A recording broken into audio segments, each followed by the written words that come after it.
Leona's POV. Daladala ko mga gamit ng anak ko habang papasok kami sa bahay ni Logan. Ilang taon din na nakalipas at malaki ang pinagbago ng lugar. Wow, Mommy! Ang ganda naman po ng bahay ni Daddy. Tili ni Kimora. Ang laki. Si Shadow. Si Dylan. Napalingon ako sa bunso pero wala na sa tabi ng magkapatid. Agad kong nilibot ang paningin ko at nakita ko itong tumatalon sa sofa. Hector! Sigaw ko. Mabilis siyang tumingin sa akin habang tumatalon. Mommy, this is fun! Sigaw niya habang tumatalon. Napailing na lang ako at agad tumingin kay Logan na nakatingin na pala sa amin habang nakangiti. Ngiti-ngiti mo dyan. Sabi ko at mabilis siyang lumapit sa akin. Akin na. Ako na maghahatid ng mga gamit sa kwarto ninyo. Napag-usapan din namin na isang kwarto lang kami ng mga anak ko. Nang kunin niyang gamit ko ay agad siyang umalis at iniwan kami sa may sala. Wala siyang katulong ni isa ang tahimik ng bahay. Sino nagluluto? Si Vivian? Logan's POV. Abot-abot ang ngiti ko sa tenga. Ilang taon ko rin siyang di nakasama at ngayon makakasama ko siya. Kasama mga anak namin. I miss her so much. Anong ginagawa nila dito? Napatingin ako kay Vian na magsalita ito bit-bit ang anak niya. She's staying with me. Kasama mga anak ko. Sabi ko. Napakunot noo siya habang nakatingin sa akin. What? Are you serious? Ano man namang nandito kami ng anak mo? Inis niyang sabi. Napataas pang kilay ko at tumingin sa baby na hawak niya. Hindi ko siya anak pero tinuturing ko siyang anak. Sabi ko at umalis sa harap niya at pumasok sa guest room. Logan, hindi mo pwedeng gawin to. Sigaw niya at di ko na lang siya pinansin. Ilang taon din nakalipas si Vivian na nag-alaga sa akin simula na mangulila ako kay Isabel. Malaki rin ang naitulong niya sa akin kaya pinatira ko siya sa bahay at tinanggap siya. Babawi ako kay Isabel or Leona. Babawi ako sa kanila. Leona's POV. Nang makakalis si Logan habang ako na may nakatingin na lamang sa mga anak kong nakaupo sa sofa habang kumakain ng prutas. Bumili kasi kami kanina habang nasa biyahe kaya ngayon kinakain na nila. Anong ginagawa ninyo dito? Napalingon naman ako sa nagsalita. Baka sa mukha ni Vivian ang galit na nakatingin sa amin. Obvious ba? Dito na kami titira. Malamig kong sabi. Galit siyang lumapit sa amin habang bitbit ang maliit na sanggol. Bakit dito kayo titira? Hindi kayo pwede dito, sabi niya. And why? Napalingon ako kay Kimora na magsalita ito. Kasi hindi naman kayo parte ng pamilya, sabi ni Vivian sa anak ko. Vivian, wag mong papatulan ng anak ko. Inis kong sabi sa kanya. Don't worry, Mommy, I can handle this. Naparunok ako dahil sa sinabi ni Kimora. See? Nagbana sa iyong anak mo. Umalis na kayo dito. Bago ko pa kayo ipakaladkad sa mga security guard. Inis niyang sabi. Napalingon ako kay Kimora at nagsimula itong lumapit sa babae. Napataas ang kiri ko at umupo sa sofa. Tinignan ko si Vivian na nakatingin kay Kimora at takang-taka. Lihim ako napangiti dahil sa inaasta ni Kimora. Siguro sinasalba niya ang panig ko dahil lang ako ang ina niya. Bakit ka nagagalit na dito na kami titira? Pagsabi ni Kimora. Natatakot ka ba na baka bumalik si Daddy sa amin at iwan ka? Proud ako kay Kimora kahit gaano siya kaliit, palaban siya. Nagbana nga talaga sa akin. Nakita ko pang reaksyon ni Vivian at para tong di makapaniwala, nakatingin kay Kimora. Ikaw na bata ka na, pakatalas ang dila mo. Manang-mana ka sa ina mo, mga pulubi. Hindi kayo nababagay dito. Inis niyang sabi. Sinong pulubi? Kami? Biglang napaatras si Vivian na lumapit ulit si Kimora sa kanya at takmang kakalabitin ng anak nito. Kaya napalayo si Vivian. Baka nakakalimutan mo, kami ang nauna. Napakamot na lang ako ng ulo habang nakatingin sa kanila. How dare you say that? Sigaw niya at mabilis lumapit sa anak ko takmang sasampalin ito. Do not hurt my sister or else I will be the one to get you out of here. Naparunok si Vivian na makitang nasa harap na niya si Dylan, Hector at Shadow. Sumigaw siya dahilan para umalingaw ang sigaw niya at umiyak ang babing nasa kamay niya. Shut up! Sabi ni Dylan. You! Kayong mag-ina nga kayo, mga peste kayo. Sigaw niya at tumalikod pero sa pagtalikod niya nakita niya si Logan. Han, nakita mo yon? Ganun kasama ang mga anak ng babaeng yan. What happened? Taka nitong sabi. She said that Daddy will send us out of the house because we're poor. Napailing ako habang nagsasalita si Hector. Papaalisin mo po ba kami, Daddy? Nagtatampong sabi niya. No, hindi ko magagawa yan. Agad depensa ni Logan. Napatingin ako kay Vivian nang nagpapadyak itong umalis. Talo pala sa mga bata eh. Leona's POV. Kimora, ilang beses ko bang sasabihin sa'yo, ayusin mo nga yung pagsipa mo? Agad kong sitasan akong di maayos ang pagkakasipa sa punching bag. Agad niyang inayos ang posisyon niya at sumipa ulit na makita kong ayos ng pagkakasipa niya kay dila naman ako. Hawak-hawak dila ng espada habang nakikipaglaban sa bodyguard niya. Si Shadow busy sa pagbuhat ng malalaking gulong ng kotse habang si Hector mabilis inayos ang lubid sa kanyang bewang at umakyat sa puno. 3 a.m. akong bumangon para lang gisingin ang dalawa kaya hindi nakagalaw mga anak ko na mabuti. 5 a.m. na ngayon. Isang oras na nakalipas na makita kong tagaktak na mga pawis nila. Mommy, can I drink water? Napalingon ako kay Hector na magsalita ito. Okay kids, magpahinga na muna kayo. Sigaw ko at napalingon sila sa akin. Mabilis umupo sa damo at nahiga. Alam ko pagod na talaga sila dahil 6 a.m. na. What's happening here? Napalingon ako sa nagsalita. Si Vivian habang may daladalang baby. Obvious ba? Napalingon siya sa akin at sinaman ako ng tingin. Ikaw napakapakialamera mo. Tumira ka lang dito kung ano-ano ng mga pinaglalagay mo sa garden. Kinuha mo pa mga bulaklak na tinanim mo. Ines niyang sabi. Napalingon ako sa mga bulaklak na nilagay ko lang sa isang tabi. Ah, sa'yo yan? Kaya pala ang pangit? Sabi ko sabay alis sa harapan niya para kumuha ng merienda ng mga bata. San ka pupunta? Hindi pa tayo tapos, babae ka? Ines niyang sigaw. Hilig mo ba talagang sumigaw? May daladala kang bata, hindi mo man lang naisipan na baka mabingi ang anak mo? Ines kong sabi dito. Wala kang pakialam. Humakbang na ako papalayo sa kanya dahil sumasakit ang ulo ko kung makikipagtalo pa ako sa isip bata. Kids, sumunod kayo sa akin. Sabi ko sa mga anak ko.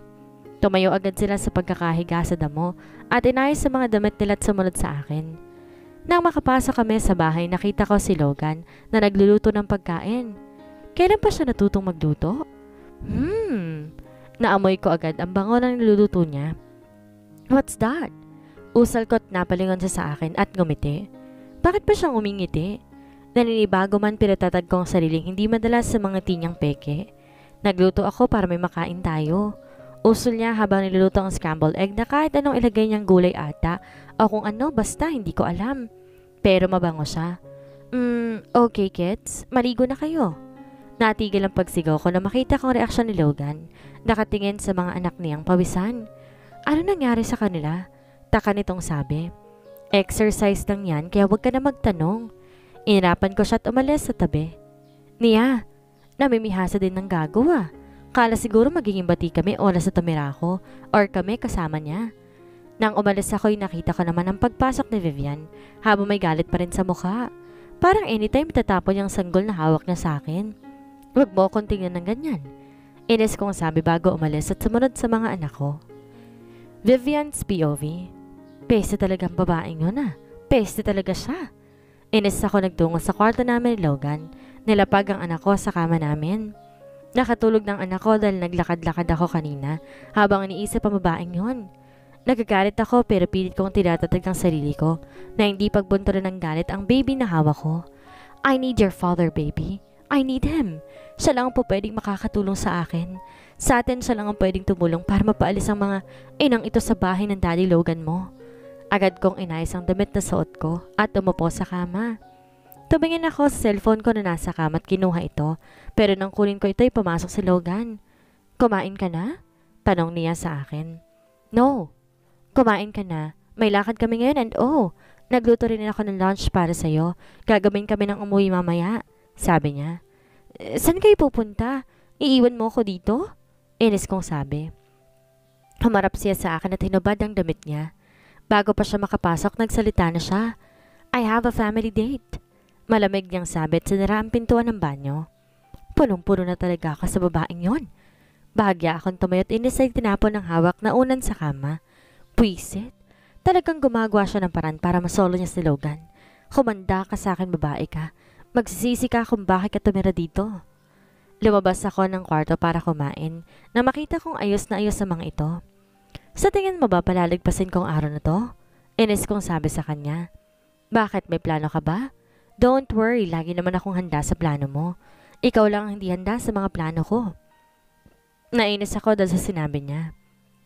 Gusto mong malaman ko anong plano ko? Nakangising sabi niya at hindi ako nagsalita.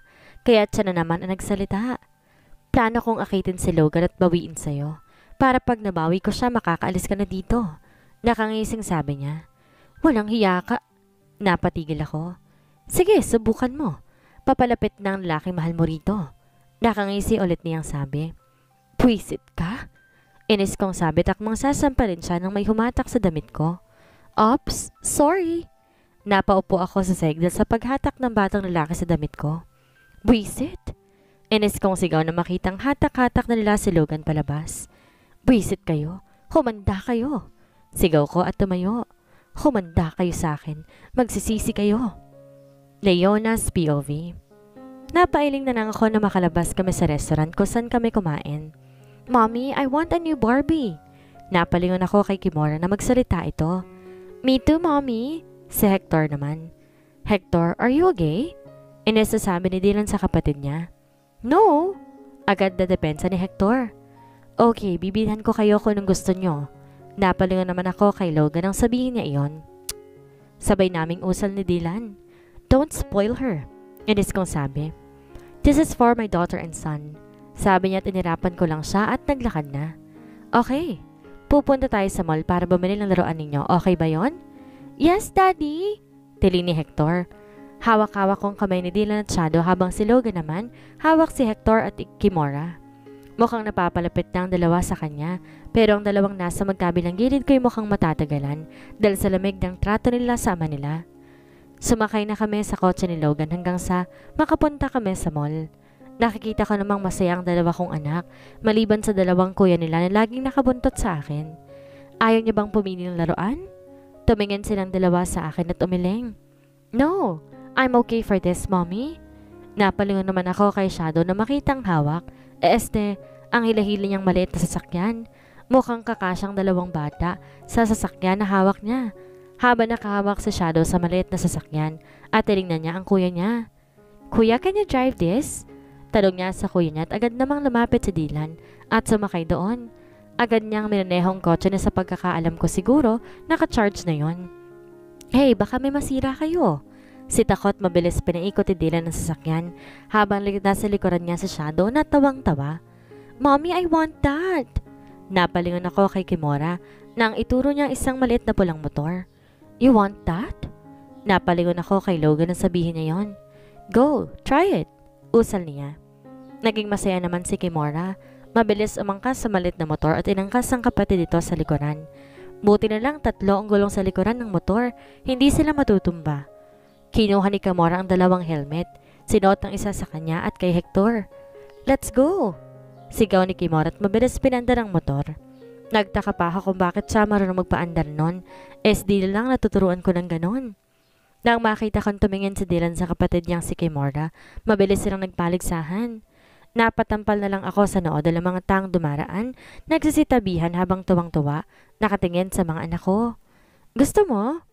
Napalingon ako kay Logan nang bigla niyang ilahad sa akin ang ice cream na hawak niya. Napabuntong hininga muna ako bago kinuha iyon. Umupo kaming dalawa sa bakanting upuan habang pinagmamasa ng mga anak namin na sobrang saya. Leona? Napatingin ako sa kanya na magsalita ito. I want you to come back. Gusto ko bumalik tayo sa dati, sabi niya. Papatawarin ko ba siya? Pero ang bilis naman. Bumalik naman ako hindi nga lang para sa'yo. Para sa mga anak ko at binibigyan kita ng pagkakataon na makasama sila, sabi ko. Pero gusto kong magkabati rin tayo. Gusto kong bumalik ka sa akin at magpakasal tayo. Logan, narinig mo bang sinasabi mo? Magpapakasal? Sa akin? Naiibang ka na ba? Nakikita ko naman engaged ka na, sabi ko. Pwede ko namang itigil yun Bumalik kayo sa akin. Please maging buo ulit naman tayo. Buo naman ako Walang sira. Isa pa okay na sa akin mag-asawa ka. Diba gusto mo naman si Vivian? Gusto mo siya kaysa sa akin noon kaya malaya ka na, sabi ko. Natahimik siya at di nakaimik. Pero nabigla ako sa naging sagot niya. Yes, I love her. Pero dati yon. Nang dumating ka sa buhay ko, ikaw lang nagpapatibok ng pusong to. Turo pa niya sa dibdib niya. Ano ba to? Puso? Eto ka na naman. Logan's POV. Hindi ko alam kung ano nagawa ko sa sarili ko. Gusto kong kutusan ang sarili ko o kaya barilin na lang. I'm happy that family came back to me. Pero may mali. May kulang. At sa Leo na yon, hindi ko siya makuha-kuha. I mean, abot-abot ko na siya pero hindi ko makuha yung tiwala niya. Noon pa may nakaplano na sa akin ang pang-iwan sa kanya para lang sa company nila. Pero tumagal ng tumagal, natutunan ko na rin siyang mahalin. Pero ano to? Pinaparusahan na ba ako? Kasi kung ganoon ang sakit ng parusa, tagos sa puso. Hindi ko makuha ang tiwala ng dalawa. Kung anak na lalaki, kontento na ako sa dalawang bunso dahil nakuha ko agad ang tiwala nila. Pero sa dalawang panganay at sa ina nito, hindi ko makuha. Ano ba ang dapat kong gawin para makabawi? Nakatingin ako ngayon kay Leona habang kumakain siya ng ice cream. Paubos na rin ang kinakain niya. Napatingin ako sa mga anak kong sobrang saya sa paglalaro. Wala na ako ibang iniisip pa ngayon kundi ang bumawi sa kanya. Ilang taon din na nakalipas simula nang mangyaring aksidenteng yon. May tanong ako. Bigla ako nagsalita dahil na-curious ako kung paano siya nakaligtas sa pagsabog ng kotse. Tumingin siya sa akin habang nagsalubong ang kilay. Noon, na mangyaring aksidente, paano ka nakaligtas? Taka kong sabi dahil kitang-kita ko noon na pumasok siya ng sasakyan at sumabog yon. Napahinga siya ng malalim. Simple, lumaban ako at tumakas, sabi niya. Paano Natigil ang pagtatanong ko nang bigla siya magsalita. Tatanungin mo kung sino may gustong mamatay ako? Mahina ako napatango. Kasama mo lang siya lagi, Logan, kaya wala ka nang dapat na malaman pa sa akin. Sabi niya sabay tayo at pumunta sa mga anak niya. Napatigil ako at di makapaniwala. Ano ang ibig niyang sabihin kasama ko lagi ang gustong pumatay sa kanya? Leona's POV. Kimora, stop that. Iritang-irita ng kuya mo, oh. Turo ko kay Dylan na kanina pang nakasimangot. Parang anytime mananapak na ng kapatid. Nandito kami ngayon sa park. Syempre, buo ang pamilya. Hindi mawawala si Logan. Natatawa pa nga ako kanina kay Vivian dahil parang gusto niya na kaming patayin sa inggit. Dapat lang naman yun sa kanya. Nakatingin ako ngayon kay Kimora na kanina pang iniinis sa mga kuya niya. Tumatakbo kasi ito habang may hawak na cellphone kung saan nandun ang mga stolen shots sa mga kuyas niya. Give me that! Sigaw ni Shadow habang pilit kinukuha ang cellphone. No! I will post this on Facebook. Sigaw ni Kimora habang tumatakbo. Napatampal na lamang ako sa noo dahil sa kakulitan nila. Bigla ako napatingin sa likuran ko nang biglang may kumalabit sa balikat ko. Hey! Usal ni Logan at tumabi ng upo sa akin na may dalang mga pagkain. Hindi ako kumibo na makaupo siya sa tabi ko. Nanatili akong tahimik at ayoko siyang kausapin. Naiirita ako sa kanya. Bakit nga ba ako naiirita? Bahala na nga basta ayoko siyang pansinin. Kumain na tayo. Dinig kong buntong hininga niya bago nagsalita. Napabuntong hininga na rin ako at tumingin sa mga bata ngayon ay nagtatawanan na sila habang si Kimora naman ay nakasimangot. Siguro nakuha nila ang cellphone at si Kimora naman na napagtripan nila. Kids, kain na! Sigaw ko at napatingin naman sila sa akin at mabilis nagsitakbuhan papunta sa gawin namin. Vivian's POV. Puisit kang bata ka? Sigaw ko at pinalo ang batang nasa harapan ko.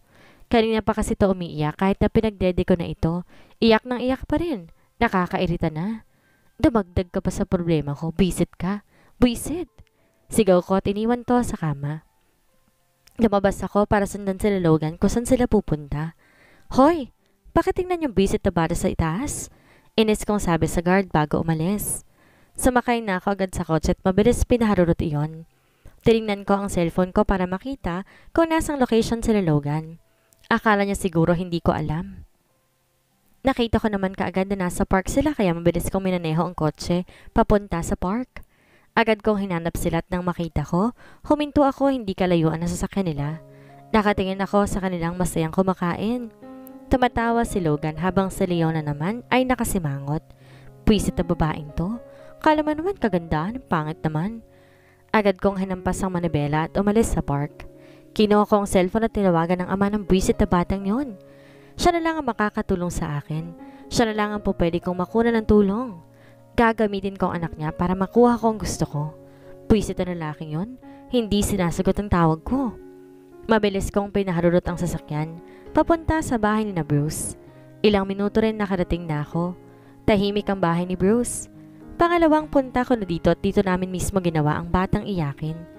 Habang naglalakad papasok, nagtataka ako dahil ni walang bodyguard ang bahay nila nung nasa harapan na ako ng pintuan. Nag-doorbell ako. Ilang doorbell pa bago binuksan ng isang matandang babae ang pintuan. Sino ka? Malamig na usal ng matanda. Tinaasan ko lang siya ng kilay. Nasaan si Bruce, ang boss mo? Gusto ko siyang makausap. Malakas na napabuntong hiningang matanda. Nilawakan ang pagkakabukas ng pintuan. Nasa kwarto niya. Usal nito. Di ko na siya sinagot at mabilis na nagtungo sa taas kung saan ang kwarto ni Bruce. Habang patakbo ko sa hagdan, bumibigat ang paghakbang ko. Parang anytime babagsak na lang akong bigla. Nagtataka pero wala na yon dahil may importante akong sasabihin sa kanya. May ipapagawa ako sa kanya. Hanggang sa nasa harapan na ako ng pintuan. Akma ko na sana itong bubuksan nang biglang umalingang ako nasa loob. Para may nabasag na kung ano. Nataranta ako kaya binuksan ko pero imbes na magsalita, kung ano ang nangyari nandiri pa ako sa nakita. Pwisit, dito pa talaga. Nakadikit ang ahas na babae sa pader habang malakas na umuungol. Habang si Bruce naman sarap na sarap sa ginagawang pangangabayo sa likuran nito. Nandidiri ako sa mga nakikita kaya may kinuha akong isang gamit sa kwarto nito at nakita kong litrato ni Bruce kasamang babaeng yun sa litrato. Siguro ay kasintahan niya ito. Natigil ang pag-ungol ni Bruce nang itapon ko sa pader kung saan nandoon ang babae. Ouch! Mabilis inalis ni Bruce ang babae niya. Tinignan ng babae na siguro natamaan sa balikat ng babasagin. Well, bagay sa kanya. Ahas siya. Ahas! Mabilis kinuha ni Bruce ang braso ng babae. Tinignan ang dumudugong braso nito. Ines na tumingin si Bruce sa akin pero nakita ko ang gulat sa mukha niya bago napalitan ng Ines. Ano bang problema mo? Bakit ka nandito? Sigaw niya sa akin. Hon, who is she? Mahinang usal ng babae na akala mo naman anghel. No one, baby. Hindi ko alam kung agad kong pinutol ang sasabihin ni Bruce. Para sabihin ko sa iyo babae, may anak kami ni Bruce. At kung makahan ka naman sa kanya, iisa ka lang sa mga laruan niya. Pwede ba umalis ka na? Dahil may sasabihin pa ako. Inis kong sabi sabay punta sa kama at umupo. Pak! Napatingin ako sa biglang malakas na sampal at napatingin ako kay Bruce na sinampal pala ng babae. How dare you? Akala ko ako lang. Akala ko papakasalan mo ko. Akala ko magsama kayo ng babaeng yan. Sigaw ng babae habang umiiyak at mabilis na umalis. Baby, wait! Hindi ko talaga siya kilala. Sinundan naman siya ni Bruce. Ang OA ng love story nila ha? Agad kong inayos ang upo ko habang hinihintay si Bruce na makabalik. Nang bumukas ang pintuan, akala ko si Bruce na. Nasaan ang boss mo? Usal ko sa matanda. Umuwi na muna daw po kayo ma'am. Baka daw pumapatay kayo ni boss. Hindi mo alam kung sino binabangga mo kaya mag-iingat ka. Malamig na sabi ng matanda. Ano naman pakialam ko? Hawak ko ang alas ko, hindi niya ako sasaktan. Usal ko. Ngumiti ang matanda na nakakaloko. Wala naman akong sinabing si boss ang mananakit sa'yo. Ang babaeng kasama niya kanina. Sigurado ako mapapatay ka niya. Wala kang laban sa kanya. Kilalang kilala ko si Ma'am Sylvia. Usal niya bago umalis. Sylvia? Ano namang pakialam ko dun? Kung papatayin niya ako, uunahan ko na siya.